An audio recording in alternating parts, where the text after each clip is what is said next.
Hello everyone, in this video we will discuss the term wit, humor and the comic. Introduction. The terms wit, humor and comic have evolved over time to encompass different facets of the comic in literature. In contemporary usage, they all relate to elements in a literary work that aim to amuse or evoke mirth in the reader or audience. However, a historical exploration of these terms reveals a broader range of meanings and distinctions. This video aims to elucidate the historical evolution and present-day usage of wit, humor, and the comic in literature. The evolution of wit and humor. In early literary criticism, wit referred to human intelligence, inventiveness, and mental acuity.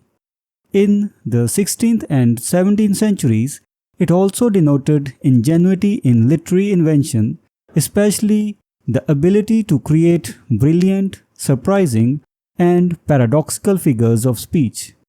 During the 18th century, there emerged a differentiation between false wit and true wit. False wit was associated with metaphysical poets like Abraham Cowley, characterized by superficial dazzlement, while true wit was seen as the apt rephrasing of enduring truths expressed in commonplaces. Humor, on the other hand, traces its origins to the ancient theory that a mixture of four humors determined each personality type. In Elizabethan comedy of humors, the term humorous was applied to comically eccentric characters. In contemporary usage, humor can be ascribed to both a comic utterance and a comic appearance or behavior. The distinction between wit and humor. In present usage, wit denotes a verbal expression that is brief, deft, and crafted to produce a shock or comic surprise, often taking the form of epigrams. Humor, on the other hand, is broader in scope and can encompass both intentional and unintentional comic utterances that may not be as neatly epigrammatic as wit. Humor can also extend to non-verbal aspects such as appearances, behavior, and wordless cartoons. Humor and wit in action.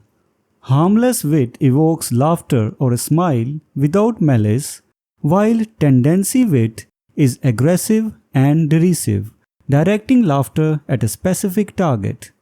Repartee, borrowed from fencing, involves a contest of wit, where individuals attempt to cap each other's remarks to turn them to their advantage.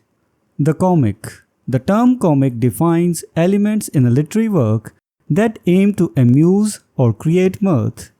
It can refer to both verbal and non-verbal aspects of a character or situation.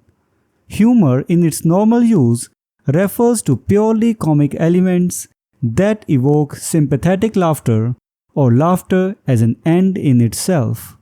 However, there is also tendency comedy, where laughter is derisive, containing elements of contempt or malice, and serves as a weapon against its subject.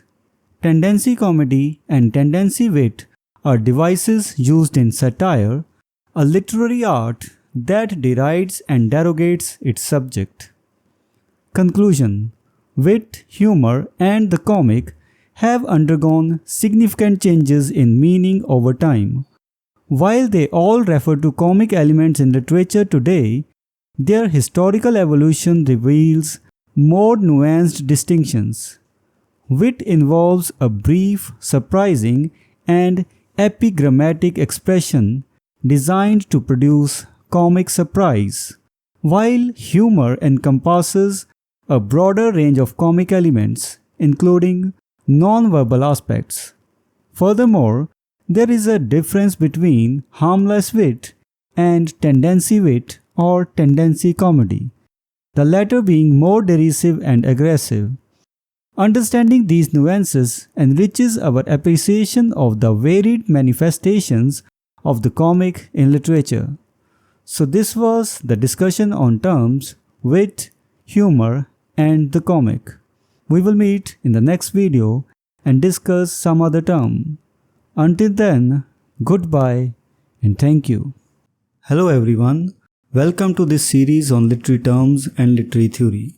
If you want to study the notes and MCQs related to this term, you can click the link given in the description.